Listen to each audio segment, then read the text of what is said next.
تاپ 10 پردرآمدترین شغل‌های دنیا چیان؟ واقعی، تایید شده و میلیاردی. 10 صاحب برندهای معروف مثل مکدونالد و KFC.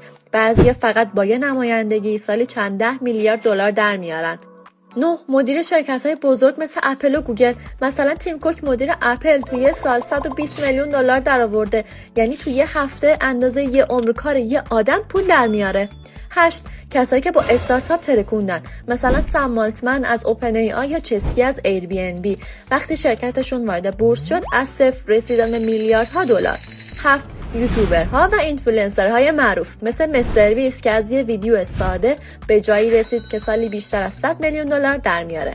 6 خواننده‌های جهانی مثل تیلور سویفت، دریک و BTS فقط از تور و کنسرت سالی چند صد میلیون دلار میزنن به جیب. حالا اگه فکر کردی درآمد اینا زیاد بود، پس 5 تا شغل اول قرار مغزتو بترکونه. پس همین الان فالو کن که پارت دومو از دست ندی، چون خیلی مهمه که بدونی